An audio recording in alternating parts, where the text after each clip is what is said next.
ВСУ, возможно, перешли в атаку под Курском. В оккупированном Донецке пытают солдат. В Петербурге во время обыска погиб музыкант. Всем привет, это новости на Ходорковский лайв. Ставьте лайки, подписывайтесь, мы начинаем.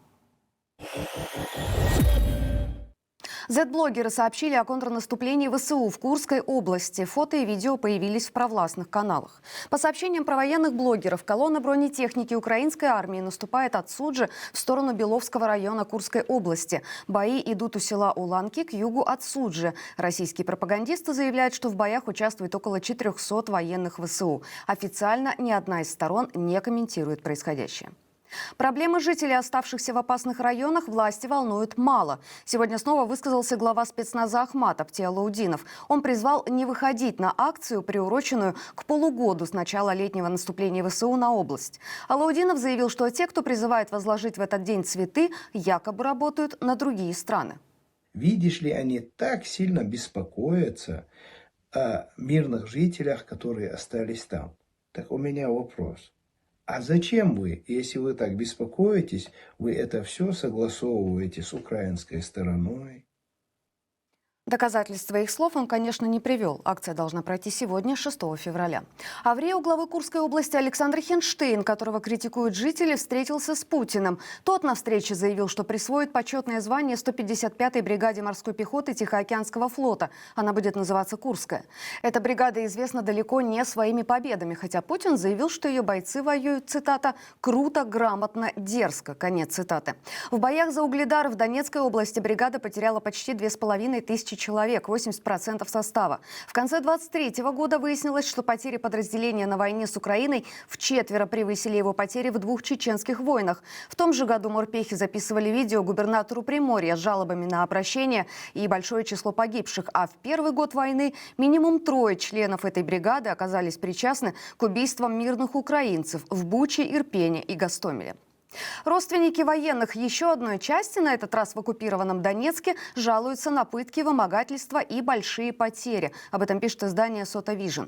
Речь идет о части 71-443. Жены солдат, которые в ней служат, рассказали журналистам о смертях своих близких. Мужа одной из них заставили подписать контракт в колонии. Через 3 дня после выхода на первое боевое задание он погиб. С собой у мужчины был автомат и сломанное антидроновое ружье. По словам женщины, с ее мужем служили 115 военных из Удмуртии. 47 из них погибли в первом бою. Близкие других военных объединились в закрытом чате, где вместе ищут информацию о родных. Они рассказывают там о пытках, взятках и нехватке оружия. В прошлом году семьи военных создали петицию с просьбой провести проверку в части. На данный момент под ней подписались почти 1400 человек.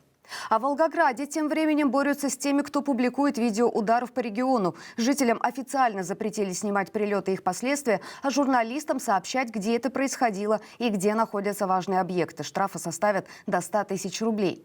Решение приняли после атаки на местный нефтеперерабатывающий завод. 3 февраля произошел налет беспилотников на Волгоград. Жители сообщали минимум о 10 взрывах. Под удар попал завод «Лукойла», произошел пожар. Несколько районов города остались без электричества.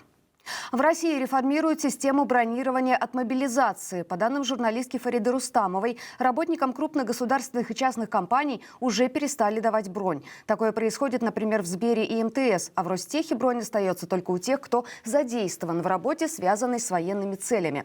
В Роснефти вопрос о выдаче брони обсуждается индивидуально. Причина в том, что весной изменятся правила защиты от мобилизации и сократится количество предприятий, которым разрешат не отправлять сотрудников на войну. Около сотни автомобилей застряли на трассе в Хабаровском крае. Они ждут помощи несколько часов. Вот только что прям машины, только что фуры проехали и все, и воткнулись они там. И, короче, это все произошло в повороте, прям. Сейчас будет, короче.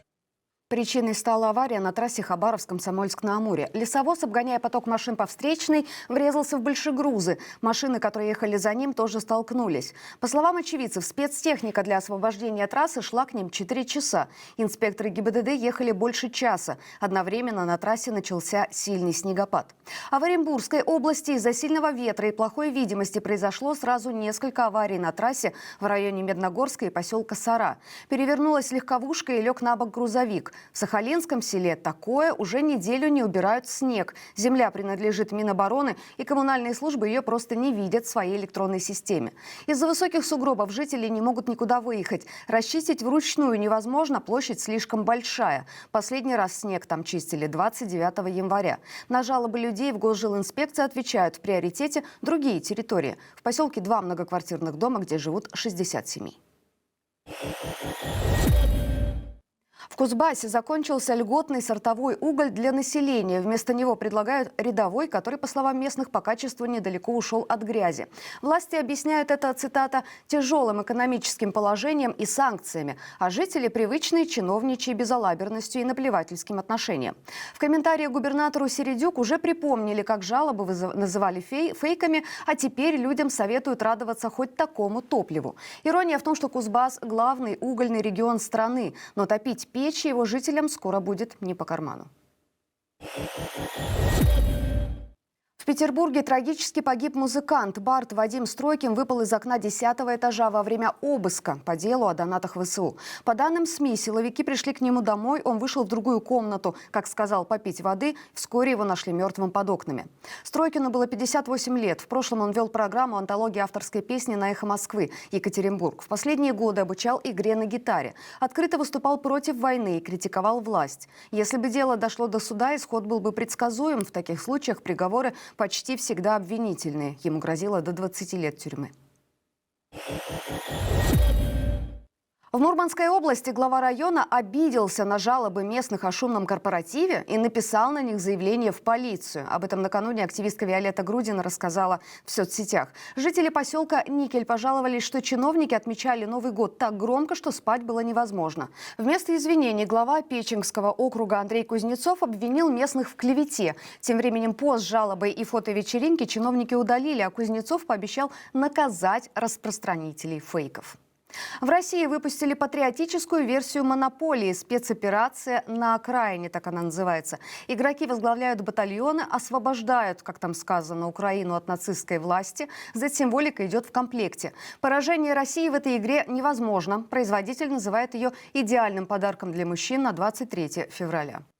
Российских подростков предложили перевоспитывать в монастырях. Депутат Брянской облдумы и заодно глава движения «Россия православная» Михаил Иванов уверен, строгий распорядок, труд и общение с монахами помогут трудным подросткам обрести, цитата, «правильные ориентиры». Он предлагает привлечь к этому процессу священников, разработать для них методички и проводить тренинги.